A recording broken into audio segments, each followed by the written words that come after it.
Buenas tardes, profesor. Qué hermoso, profesor, eso que usted dijo, que se comían los relojes en la casa de un abuelo suyo. Pero también usted dijo que había una tal Melinda Linda, que era hija de José Manuel de la O, una de las primeras que estudió en Bogotá. Hombre, que estuvo en Bogotá, hija de José Manuel de la O, hermana de Julia Ferreira, Julia, viuda de Ferreira, hija de José Manuel de la O, sí, exacto. Fueron las primeras que estuvieron allá en Bogotá y también estuvieron las Ordóñez también estudiaron en Bogotá, odontología y otras materias de medicina. Lo mismo Irian. Sí, esos son familiares suyos, profesor, claro. Hermanas de mi mamá. Pero ¿y a qué viene eso hoy, profesor? Bueno, porque hablamos de los relojes en la boca, de los estómagos. Pero cuando nosotros vemos que a esos cerdos no les da dolor de barriga, pero a veces sí nos dan algunos noticieros, nos dan dolor de barriga y nos dan ganas de vomitar, y vemos el acomodaticio y las entrevistas ociosas para gente ociosa de ciertos medios de comunicación que son los que tienen años de estar manipulando las conciencias y de las masas analfabetas, semianalfabetas y pseudoanalfabetas en Colombia. Por ejemplo, yo vi hace poco donde se está un gran entrevistador salido de quién sabe qué universidad. Está hablando con un congresista y le está tratando de hacer de que el hombre diga toda la asquerosidad que se puede decir de alguien que no le agrada a su medio comunicativo como presidente, porque ha sido manipulado por otro. Y en esto tendríamos que ver el castrochavismo y el famoso paramilitarismo uribista. Están detrás de estas tordas, de estos medios de comunicación, como aquí lo hay muchas emisoras en la costa atlántica de ciertos gamonales y ciertas cuestiones pudientes que realmente también están en la línea, como se dice, de delincuencia, de lo que también se trata de poner a un guerrillero. Pero profesor, usted dice que un guerrillero es una mancha negra. ¿Por qué, profesor? No, no es una mancha negra de petróleo en el río, sino que un guerrillero que gritó: la única mancha que yo tengo en mi vida es haber nacido en la sociedad de Valledupar. Se llamó Simón Trinidad, burgués de la alta burguesía, que crece al lado de Pupo y de Gore 40, y en esa Cesar llena también de cantantes y gente que tiene que ver con el paramilitarismo y el ganado. Pero sin embargo el hombre famosísimo trata de decirle al congresista, y el congresista se defiende, y llega un momento en que dice: pero es que nosotros no nos podemos dejar manipular por un presidente, porque nosotros somos indestructibles prácticamente, somos el Congreso. En muchos países se ha disuelto el Congreso, en muchos países avanzados y de desarrollo el Congreso, e igual que todo lo corrupto, también ha sido devastado por un pueblo. Porque es que cuando hay cambios estructurales, por eso es que le tienen miedo a la cuestión estructural, porque yo pienso hablar sobre el existencialismo y las cuestiones sociológicas del arte. Y para hablar del existencialismo y las cuestiones sociológicas del arte, yo tengo que venir a esta Colombia, donde yo no puedo separar del Estado al Congreso, porque es que el Congreso forma parte del Estado, no solamente las instituciones armadas, las instituciones que forman parte de una moral y de una ética bastante cuestionada, entre lo que se encuentra precisamente la misma religión, de hace mucho tiempo no son superiores a un pueblo. Un pueblo cuando se levanta es un monstruo y hace cambios estructurales. Nosotros vemos cuando el congresista trata de evadir a ese periodista famosísimo, ocioso de noticieros aquí televisivos y cuestiones, pero él dice que el Congreso no puede ser manipulado y tal, pero el Congreso forma parte del Estado, las instituciones armadas, todo lo radical que ha visto en tantos años, formaron algo que se llama el Estado, y el Estado está compuesto por congresistas, por presidentes, por Corte Suprema, por Asamblea, eso es el Estado, por ministerios.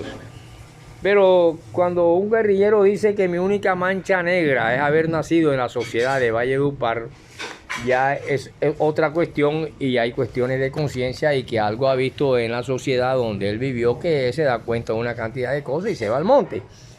Muchos grandes hombres pudientes y de grandes familias han llegado al monte.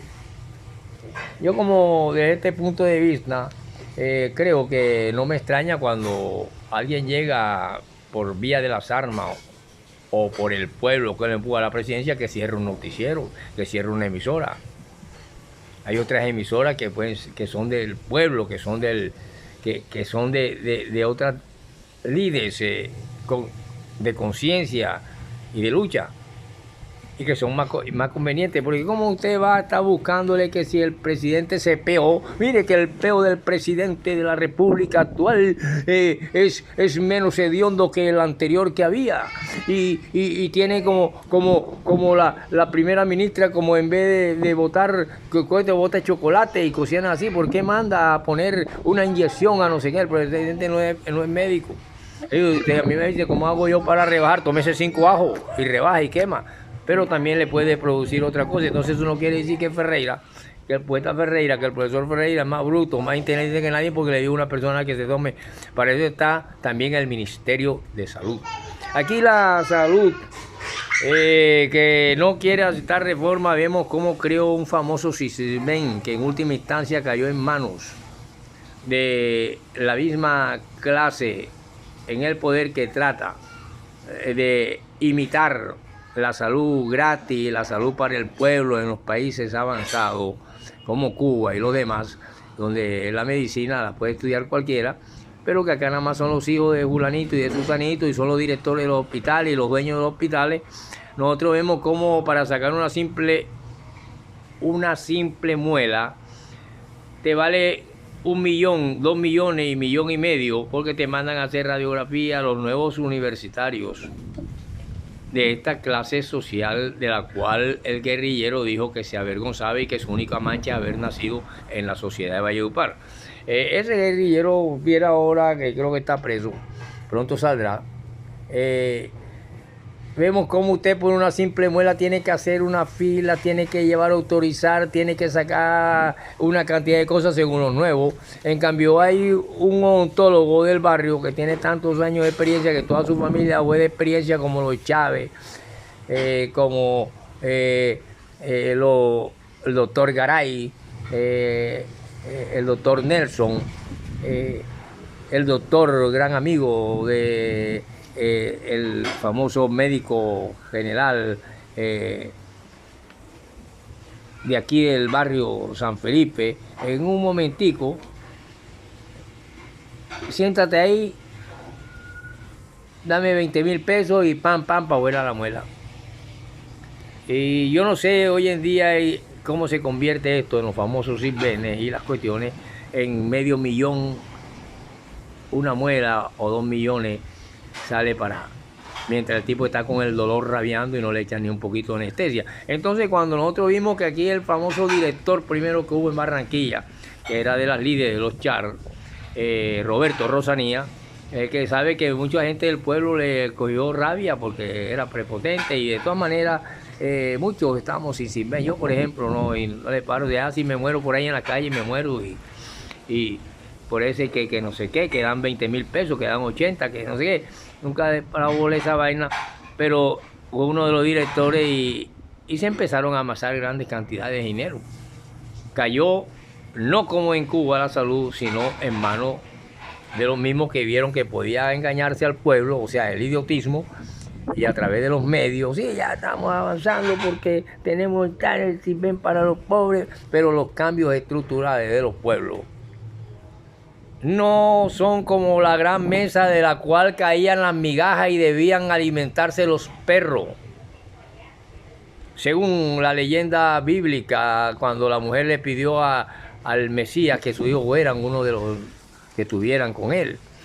Y así recuerdo esto porque los sacos de carne y de hueso carnudo y dinero, cuando quedó viuda la hija del indio Toniel, la hija de José Manuel de la O, esposa del indio Toniel, que es mi madre, venían los sacos de carne carnuda, 20, 15 libras, que enviaban donde Dilia Vázquez, la mamá del indio Toniel, pues hoy estaba yo ahí como huérfano. Y así por el estilo, uno ve una cantidad de cosas de lo pudiente y lo escaso, de lo mísero y la autocreencia de superioridad. Así vemos como un guerrillero dice que la vergüenza más grande de él haber nacido en la sociedad de Valledupar. Pero también hay otro que se va para el paramilitarismo, se convierte en asesino, que también cree que su conciencia es defender precisamente la que para otro es mancha.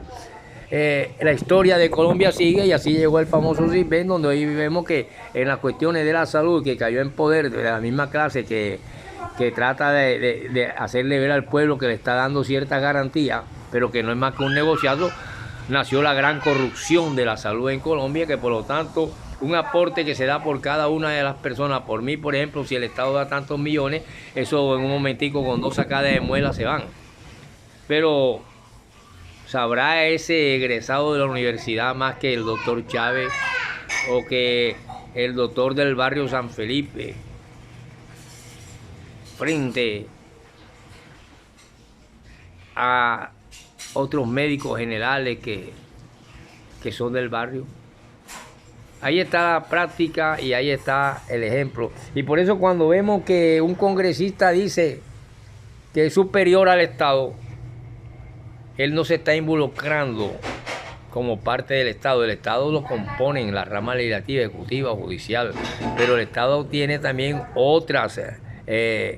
otros miembros y fuentes que forman la parte que representan todas esas ramas, y entre eso está el Congreso, la Asamblea, y nacen los famosos honorables senadores, que en última instancia hay bastante corrompidos y ladrones. Y entonces a un retruécano que viene de lo bajo, de países palestinos, aquí a Colombia, y de pronto hacen dinero, ya son dueños de Colombia, y sobre gente que tienen generaciones y generaciones que nacen de los vientres de los mismos indios, azotados y asolados por las famosas huestes de las instituciones, como fueron el campo de las haciendas de los jesuitas en el Nuevo Reino de Granada. Los jesuitas, quien era una compañía que probó una habilidad excepcional en la gestión de un nuevo tipo de explotación agrícola, como fueron las plantaciones, e indujeron e inclusive fueron capaces de organizar formas de actividad comercial a gran escala de sus propios productos agrícolas, naciendo así una iglesia también que forma parte en la antigüedad de la monarquía y de los estados monárquicos, y llegan a esta república y siguen teniendo poder económico. Y así podemos hablar aquí en Hispanoamérica desde la Edad Media, de la famosa Compañía de Jesús, que surgió precisamente con lo que nosotros hemos familiarizado a ver como el mundo moderno. Es decir, al mismo tiempo que muchas innovaciones rompían con un marco secular. Así que la hacienda de los jesuitas, porque profesor, pero ese jesuita no es la persona que te da una cara a un lado y después te habla por detrás de ti y te forma como una cuestión, pero realmente a eso no se le llama jesuitismo. Sí, eso se llama jesuitismo, pero acá en la baja realea de tipo de persona. Podemos decir que a partir de 1767 la Compañía de Jesús, de ahí proviene el nombre jesuita,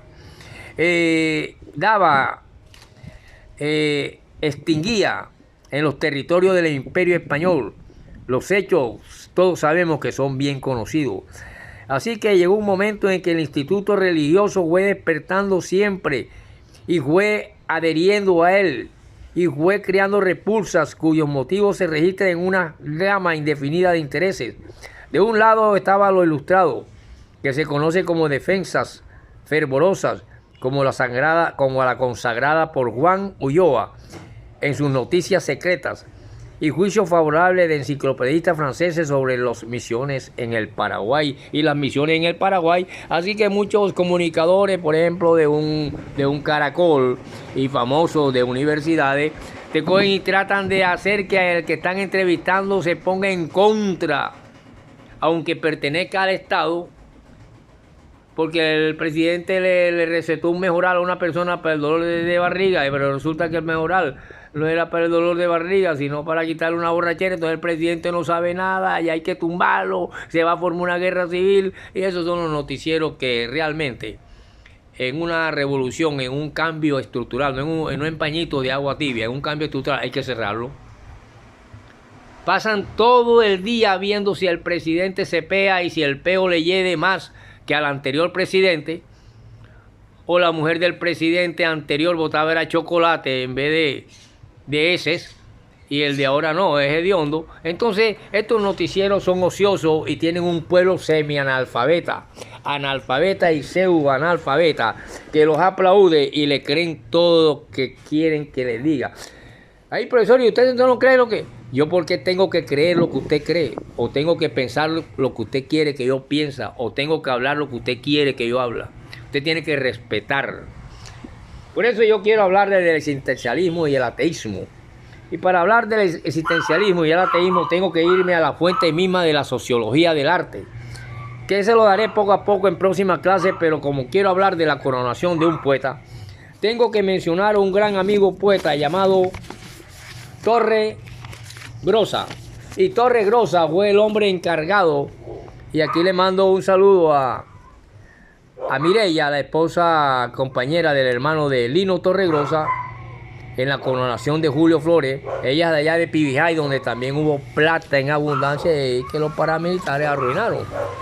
Por lo tanto, el gran poeta magdalenense Lino Torregrosa, que es una figura de relieve en la poesía costeña, evaluó toda la dimensión de su astro prodigioso y de un astro prodigioso como fue Julio Flores. ¿Acaso uno de los más nobles e inspirados bates del romanticismo costeño? Él leyó durante el acto de la coronación de Julio Flores el poema que a continuación transcribiremos y que yo le daré algunos versos, que fue un modelo de Vivio, que fue quizás el más hermoso. Canta homenaje al grande poeta barde bayonosense de allá de Boyacá, de cuantos hemos escuchado en nuestra historia de la literatura poética en Colombia. Y él en esa coronación a Julio Flores dice: de fraternales sitios he venido, cantor de las penumbras y el olvido, a saludar tu olímpica tristeza. Ya presagian las nieblas del ocaso el glorioso letargo de tu paso y el eclipse solar de tu cabeza.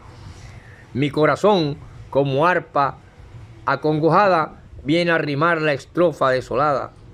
Junto a tu coronación y junto a tu corazón tránsito y fuerte, porque surcan tu frente ensombrecida los últimos cansancios de la vida y las primeras brumas de la muerte.